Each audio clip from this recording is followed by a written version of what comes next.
Greetings and welcome to another episode of Two Bald Guys. My name is Eric Giordano and I'm the Executive Director of the Wisconsin Institute for Public Policy and Service. And I am joined by my co-host, Dave Anderson. Hi, Dave.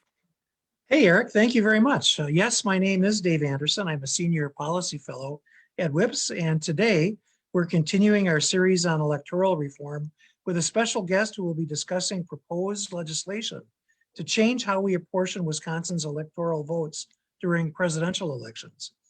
For those not familiar with WIPS, we are a unit of the University of Wisconsin system founded in 2007 with a mission to educate and engage citizens, develop future leaders, and bring the resources of the university to address community identified needs. Thanks, Dave. And it turns out, Dave, this week that one of my sons was over and he's been blessed with the same baldness pattern as his father.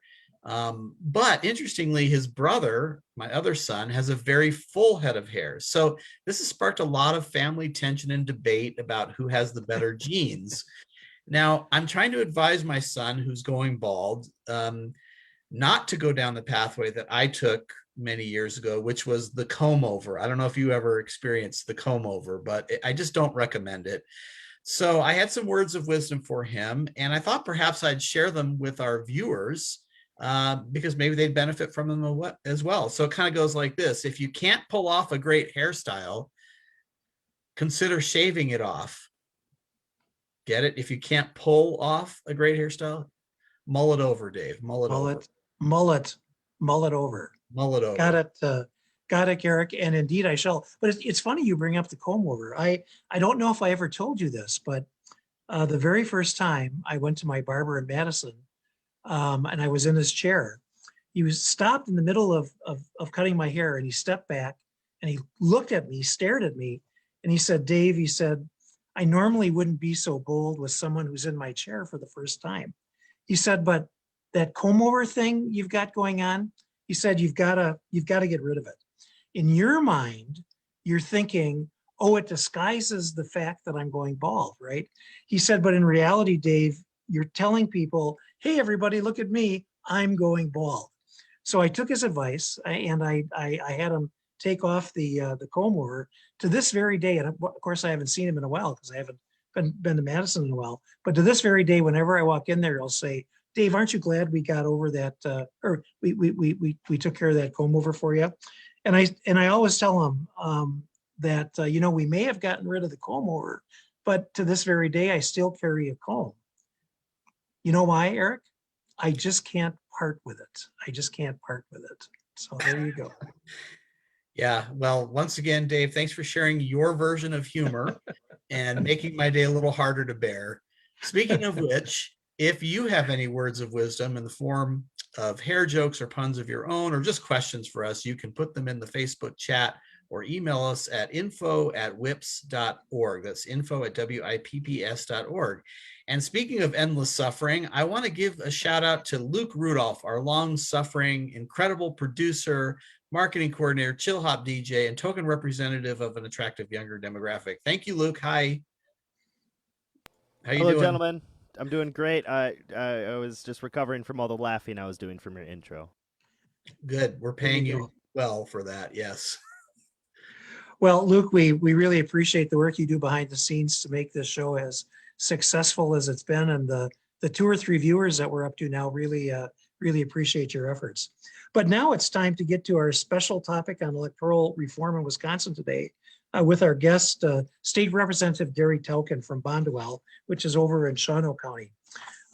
By way of background, Representative Tauchen started Tauchen's Harmony Valley Farm, and through his farm business, he became involved in a number of farm and conservation councils in Wisconsin.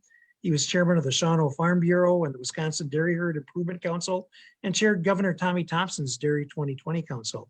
He's been serving in the legislature since 2006, and I'm pleased to say we've become great friends over the years. And Representative Tauchen, we're happy to have you here on the show. Welcome to Two Bald Guys. Thank you, much appreciated. Thank God you had a few minutes in between the jokes in the program because I was laughing. Well, all right. We appreciate that. If you do a fake laugh now, we'll save it for the highlight reel.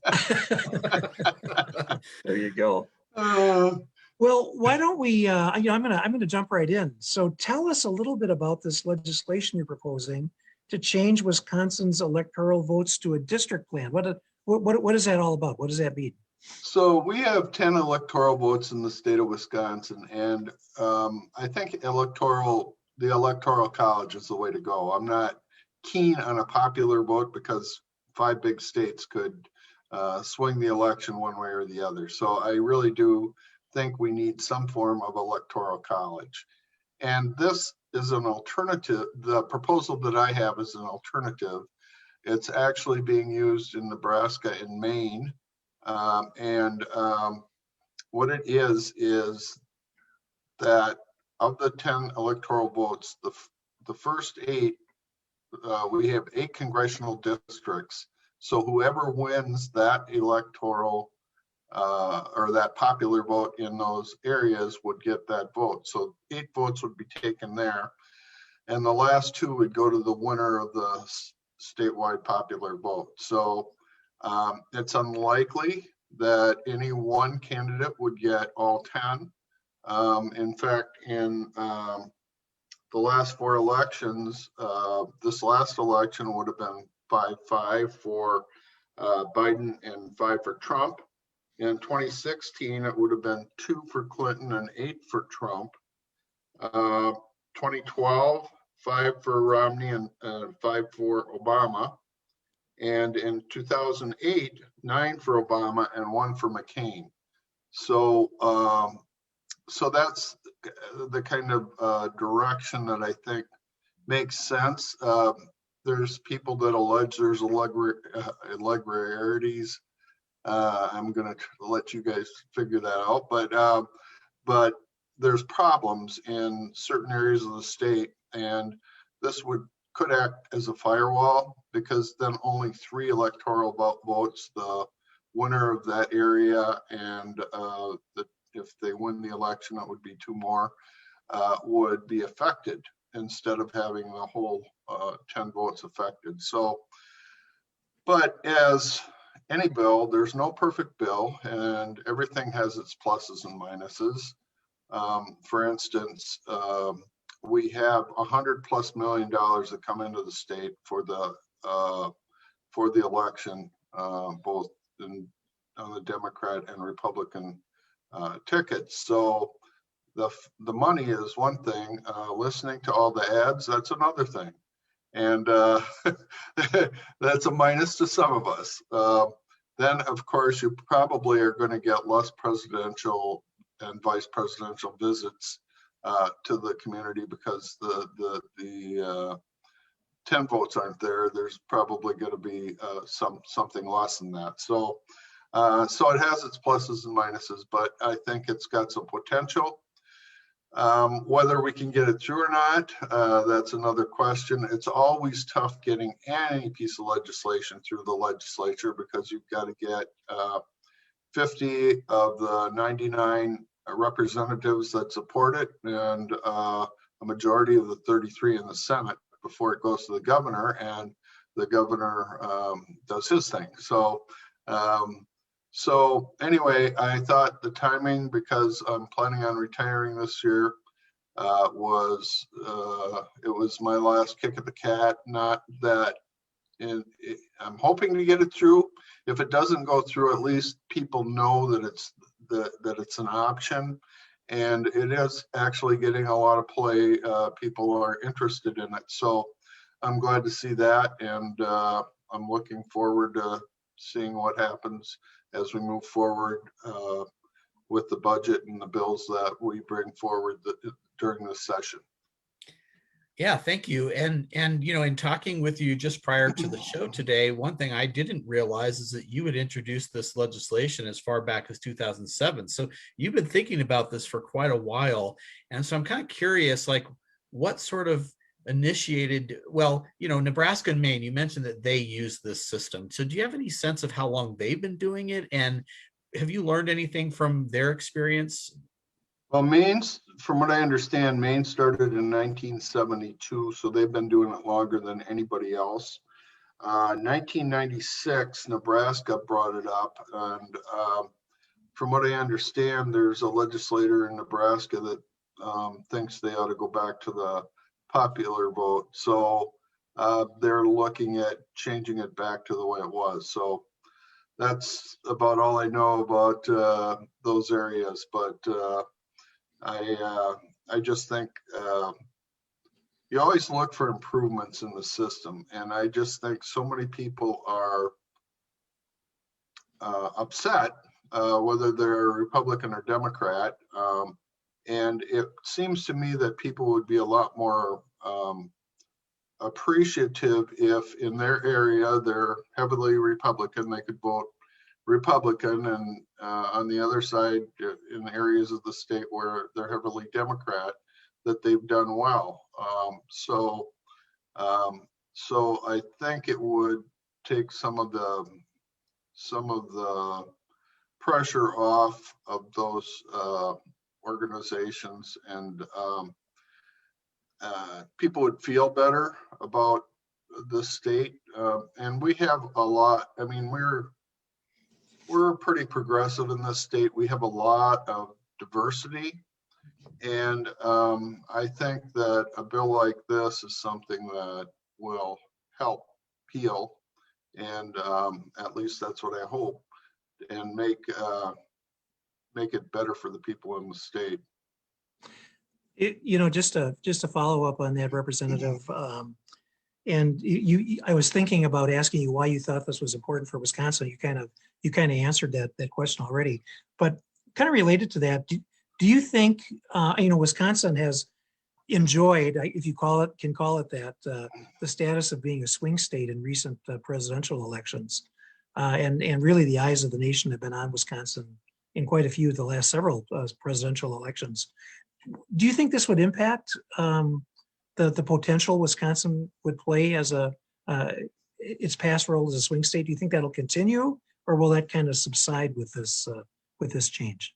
Well, I think it'll continue, but I don't think it'll be as divisive. I'm hoping that's the case anyway. This last election just was over the top, and I want people to get along, not to be fighting all the time. And this bill seems to make more sense. You'll be able to appreciate things in your community more, and so that's what I'm hoping happens. But time will tell. I think it's been tried in a couple states, and we'll just have to see what the impact is, and whether I'm able to get any legs on the bill to move it forward or not. But it's always good, and whether it's politics or business or whatever, everything keeps evolving, and so we have to adapt. And that's what legislatures do. They try to figure out what's coming. Hopefully we can be a little more proactive on some things instead of reactive, and move the needle. Yeah, Dave, I thought that was an interesting question, because I was thinking about that too, like how, if lots of different electoral votes are in play in lots of different potential swing states, it's hard to predict whether that would mean more or less attention to Wisconsin, right? Because I mean, let's say it was predicted by the polls that Wisconsin would go Republican, right? Well, maybe the Democrats would feel they didn't need to spend time here. Well, now if there's a couple, electoral votes in play, maybe they would have incentive, and vice versa. So, it's not totally clear how it might affect, campaigning, but it was a good question. So, Representative Tauchen, I was wondering about the current status of the legislation, meaning where are you in the process, or where is this bill in the process, and how do you envision it moving forward? So I've got half a dozen co-sponsors in the Assembly and 3 in the Senate. Dale Coinga is the Senate lead. And I've talked to Janelle Branchen is the chair of the Elections and Campaign Committee. She'll have the decision on whether it moves forward or not. So I just wanted to brief her and let her know about the pluses and minuses so she could make a decision. With all the alleged irregularities that we've had in the state this year, she needs to move some bills forward dealing with the election, and I wanted to make her aware that this one was out there so that she could consider it. But I told her it was up to her. She knows what bills are out there or being proposed, and I want her to make the decision on whether we move forward or not. I want it to be helpful to the state of Wisconsin, and if it isn't, then it shouldn't move forward. Speaking of support, and I appreciate you sharing that about, how that works a little bit from the caucus's perspective. Do you think there could be any support from Democrats on this? I'm kind of curious what you think about that. Or maybe you've already reached out. I don't know. Yeah, well, it's all Republicans that have signed on. And I don't know if we're going to get Democratic support or not. We have a pretty significant advantage in the Republican caucus to the Democrats. So in order for it to go forward, I didn't consider, since no Democrat signed on, that I would do my work within the Republican caucus to see if there's enough support to move it. But I'm waiting to hear from Janelle if this is one of the bills she wants to move or not. So we'll see. In preparing for today's show, and yes, Eric, I do take time to prepare just to make you aware of that. But I was doing a little scan of the internet, and I couldn't help but notice that this legislation has really generated interest really all across the country. Talk to us a little bit about that. Have you noticed that there's been interest coming from other states, other outlets elsewhere outside of our boundaries? Yeah, the Atlantic magazine I just had an interview this morning with, and I've had a couple other interviews on this topic. There are those that think it's a good bill and those that don't. So all I can do is explain it and say there's no perfect bill. Every bill has its pluses and minuses, so we need to look at it, evaluate it, and figure out if it's going to be an improvement to the system that we have. So that's what we're trying to figure out.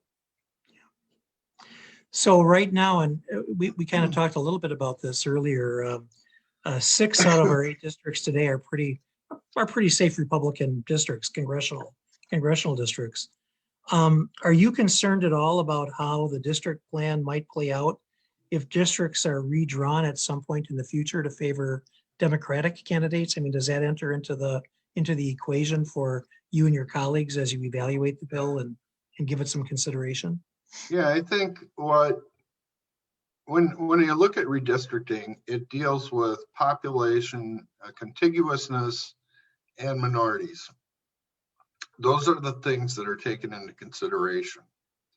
The other thing is we have to do that every 10 years. So we've done the population, now they'll put together a group to work on redistricting. Both the Democrats and Republicans have had decades of opportunities to try things, but right now it's in our Constitution that the legislature is responsible for redistricting. I just don't see that they would give that up to an unelected group to run with it. So because neither side has done anything in the past, I expect that to continue. So